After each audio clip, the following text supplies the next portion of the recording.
this edition of Espn Fc. I'm Dan Thomas. We'll start today's show in the Premier League. A lot of late drama today, especially in the clash between West Brom and Chelsea. Went on 3-0 up within the opening half hour.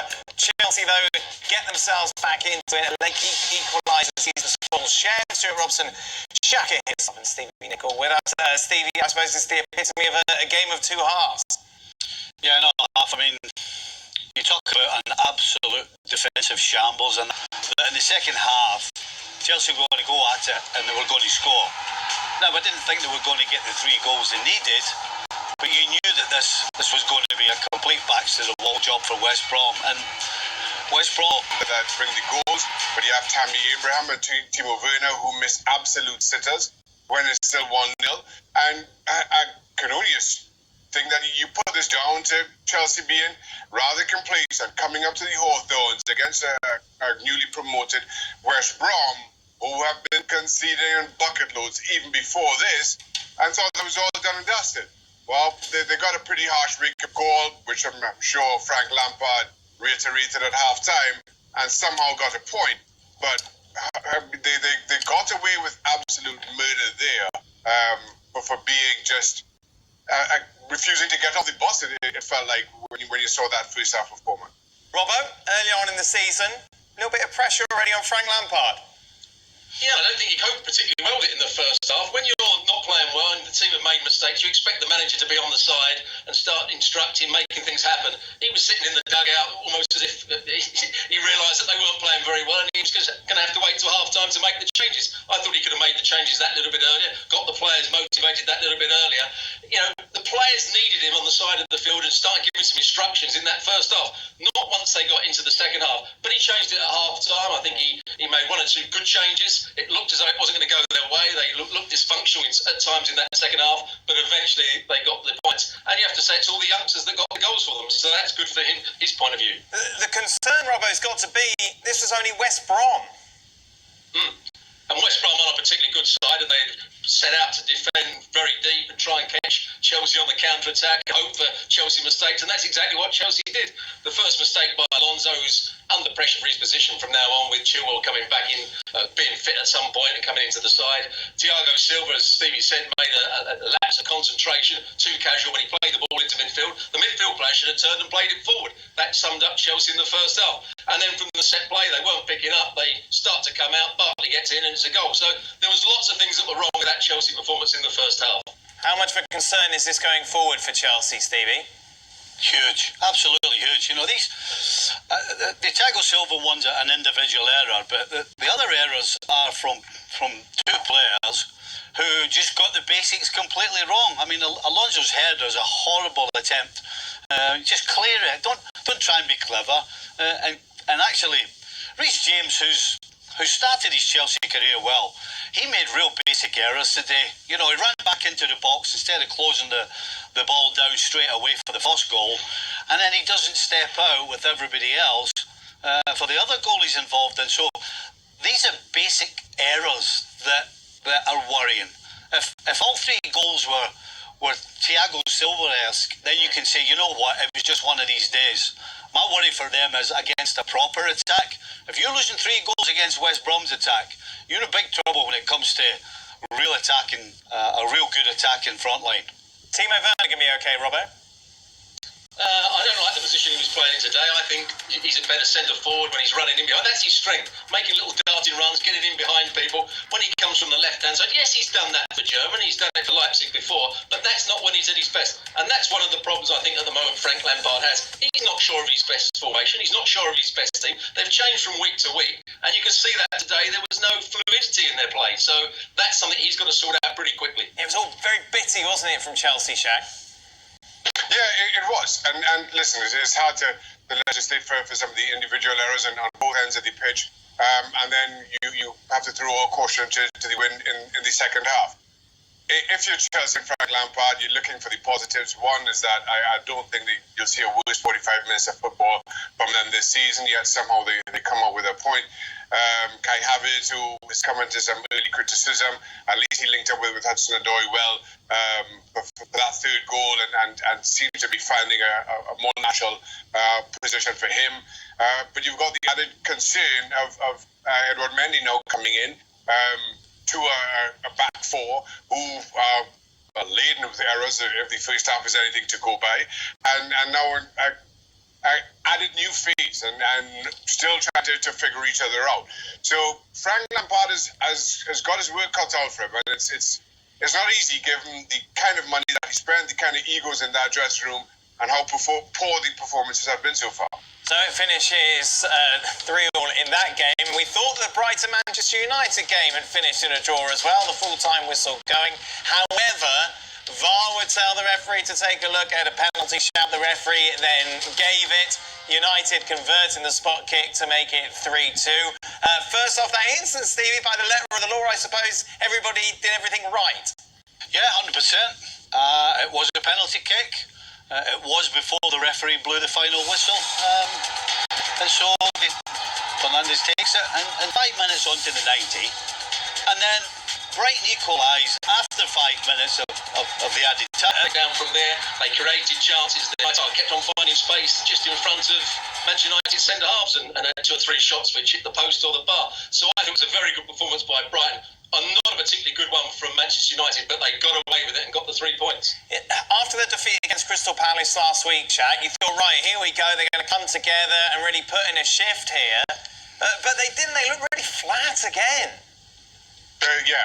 Once again, and the old cliche, as we keep saying on this show, you give players an excuse to be poor.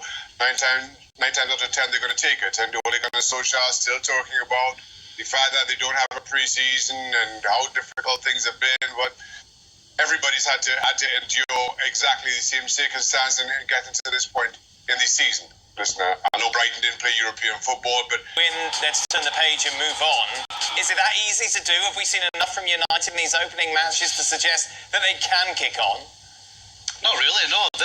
This looks like the pre-shutdown Manchester United. You know what we got after the restart was a signing in Fernandes, who was absolutely exceptional. Pogba looked like Pogba, and Harry Maguire was absolutely marshalling the defence and looked like a rock. Every one of those 3 who I thought were the difference of a great Man United have all disappeared. Harry Maguire looks he's running around with Craig Burley on his shoulders. I mean, Pogba, he looks disinterested. And I don't know what's happened to Fernandes. You know, yes, he scored the penalty and he's whipped a free kick in.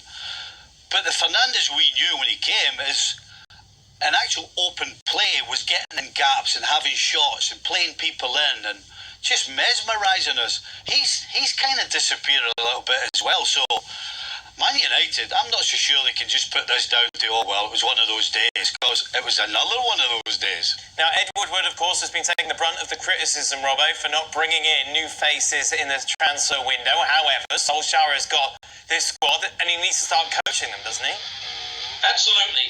Every time they play poorly, it's for the same reasons. You know, Stevie had said, as Shaq had said, you have to earn the right to play. And Manchester United, when they play poorly, it looks like they think they can play out from the back, they can play slowly, they can play into midfield, get it back. When you start a game, if Brighton want to press the ball and make it difficult for you, you have to go over the top. Spin the opposition round. Martial doesn't want to make a run forward, he wants to come short. Rashford does try and make runs, but they didn't see it. There's too much passing, too much slow play in the early stage of the game, which gives the opposition encouragement. And Solskjaer should be coming out after 5 or 10 minutes, earn the right to play, stick it in behind, let's play higher up the field, then we can start to be creative, then we can get Bruno Fernandes on the ball to pick those little passes out. But unless he does that, teams are going to keep pressing Manchester United and make it difficult for them. If it's that obvious, Robbo, why doesn't he do it? Well, perhaps he doesn't see it. That's the problem. I think everybody else can see it. Maybe he doesn't see it, or maybe the players aren't taking any notice of it. Do you know what as well? That he doesn't change. When do you ever really see Man United squeezing the opposition the way all the other big sides do? You never see it. They sit back. And the problem they have is when they sit back, you've got 2 guys in Fernandes and Pogba who are not particularly good at getting the ball back, and the one that's better at it, and Matic, is sat away back in front of the back four, so they can't stop anybody getting at them. And they keep turning up and keep doing the same thing, sitting off and letting teams play around them. He's got to change something. I think the reason that they have to do that, Stevie, is because they have no pace in the centre half position. So every time they play high, one ball over the top, and all of a sudden Maguire, you describe him carrying Craig Burley on his back, can't make any ground up. You've got Shaw on one side, Wan-Bissaka on the other, who's quick, but has been a shadow of his former self. And all of a sudden, this is a defence that doesn't know what they're doing, that it looks suspect. And what you see in response is that midfield that played so high up, and Bruno Fernandes, who tucked right in behind the front three, they all start to drop naturally themselves. It was Bruno Fernandes who didn't track his man for the second goal that Brighton scored. Bruno Fernandes, who somehow has a defensive duty inside Manchester United's own box.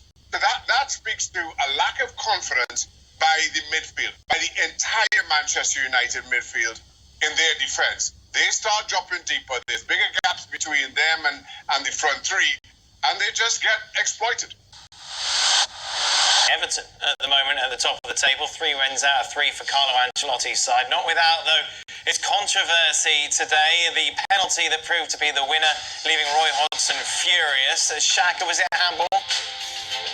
I'm leaning on the side of no. Listen, I accept by the strict interpretation of the law, I can see how it's 50-50, whether you argue if the arm is away from the body. I think it's in the natural silhouette of the movement. In trying to recraft these laws, I've wanted to do away with defenders having to tuck their arms behind their back. But if in natural movement, which I think it was, the ball strikes your arm, I don't see how that's penalized. But again, if you take a still shot of when the ball actually makes contact with the arm, it is a little bit away from the body, so I understand the debate. But for me, as a player, it shouldn't be given. Stevie? Penalty. The way the rules are, it's a penalty kick, and when I played in the 80s, that was a penalty kick as well. So it's a penalty kick. Oh, Robert, you have the deciding vote. Well, I can't. When Stevie played, I'm not sure that would have been a handball when Stevie played in the 50s and 60s. That was never a penalty in my view. I was shocked when the VAR asked the referee to go and have a look at it. I was shocked when he made the decision to give a penalty. I wouldn't have given a penalty. I think his hand was in a natural position. He couldn't do anything about it. Bad decision. Stevie? That's a penalty. It's a penalty kick. The rule says a penalty kick. He's not close enough. I always say if you touch tight to a player and he hits the ball and it hits you in the arm, then it's not a penalty kick. He wasn't touched tight. It was probably 5 yards off him, and his hand was out wide, hit him in the arm. It's a penalty kick. Shaka? I disagree here. I don't know what else to say. But as I said from you can't disagree with the laws of the game. The laws of the game say it's a penalty, so you can't disagree with the laws of the game. The laws of the game say if your arm is out making your body unnaturally bigger, then it's a penalty kick. I understand that, but also in recrafting the law, they talk about the natural silhouette. I think this fell in the natural silhouette, or just on the edge. So well, you don't walk around like that, do you? Do you walk around the house like that, with your hands out? He did have his arms up in the air, Steve. His hands are down by his side. He did. Well, his hands are out. So you're exaggerating now, Steve. You're trying to make you walk around the house like that then? He had his arms in a natural position. When you go to close people down, you have your arms out to have a bit of balance. He wasn't trying to stop the ball or make himself bigger. That's it, just hit him on the arm. Never in a million years. No, but you played in the 80s. And that's the thing. Hold on. No, but you played in the 80s the same as me. That was a penalty. That was a penalty all day long in the 80s. When Sure. It's never been a penalty. Of course it has. Yeah. Stevie, I'm not having it. Your obligation is to get your arm let me out just the say, road. Unless you're touch tight, your obligation is to get your arms out the road. If you're touch tight But absolutely, hits anybody in the arm, no way, not a chance. But if you're standing off somebody and you're not close enough to them, it's your obligation to make sure that your arm gets out the road. But then that's why defenders started putting their arms behind their back.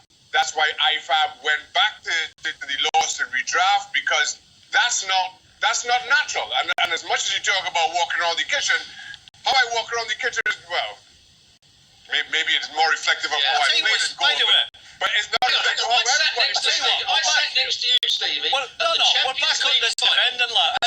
The Champions League final, when Sissoko had his arm out here and it hit him on the arm, and you said, "Oh, Liverpool got away with that. Was never a penalty in a million years." That's what you said to me when you sat next to me at the Champions League final. And Sissoko's arm was much higher than Wolves was. Can you remember that? Yeah. You can. Are you want to make up another story? Are you calling Stevie biased? Want to make up another story? Stevie biased? And by the way, all this, and this again goes back to, we talk about how defending's disappearing. Well, guess what? If you actually defend properly, you don't have to stick your hands behind your back, and you don't have to worry about the ball hitting in the arm. Because if you defend properly and close the ball properly, then it won't happen. Inter Milan kicked off their Serie A campaign in the most entertaining of fashions, coming from behind to beat Fiorentina by 4-3 as welcoming Gab Marcotti to the show. Gab, I think out of all the matches I saw today, and there are a lot of games, a lot of goals, a lot of drama, big argument to say this was the best of them all. Entirely possible, because look, it's not just the seesaw and Inter scoring twice in the final minutes. You saw some tremendous moments of skill out there. Some, although in this game, probably more from the Fiorentina end. I'm thinking of Frank Ribery's performance, Chiesa's performance, Ribery's pass for Chiesa's goal. Talk about rolling back the years. It had everything. I think it highlighted some of Inter's weaknesses, some of the stuff that Conte still needs to work on, especially defensively. But, you know, this is, by Serie A standards, an extremely deep squad. And when you can call on Alexis Sanchez and Achraf Hakimi and Nainggolan and Arturo Vidal and Sensi to come off the bench, eventually you outlast opponents. Of those players who did come off the bench, I thought Hakimi was by far the most impressive, Gab. Yeah, and in fact, there's a strong case to be made that he should have started the game. Instead, you know, he opted to go for Ivan Perisic there.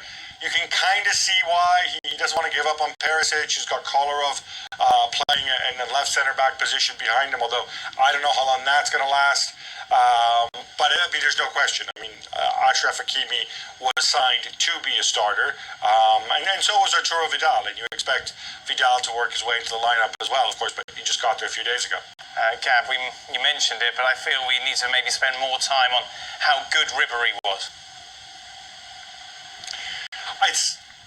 It's remarkable. I know. People are going to crack jokes about Serie A and Ibrahimovic and Ribery, but look, that pass that he made, in fact, both his passes for the goals, but especially for me, the one to Chiesa, just the vision, the execution, perfectly weighted, doesn't break stride. That was special. You could tell Ribery was way up for it.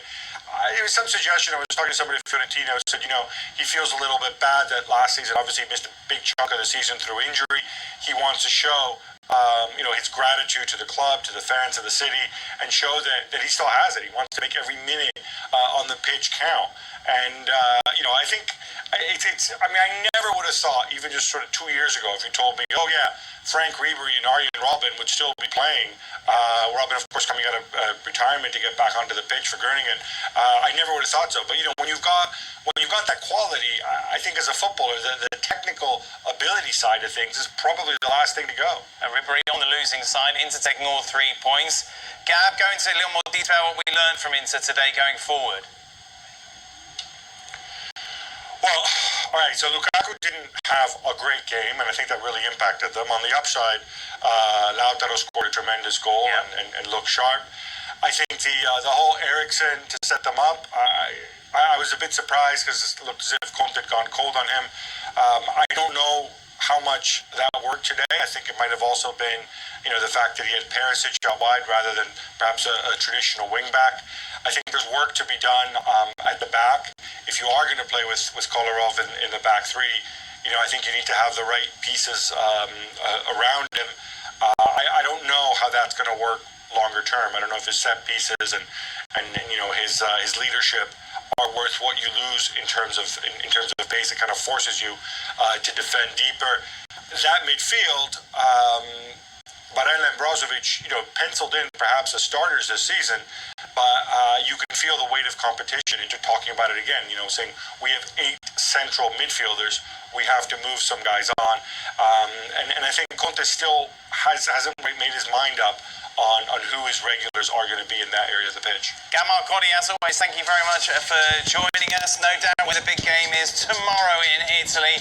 It's in Rome, of course. Roma taking on the defending champions, Juventus.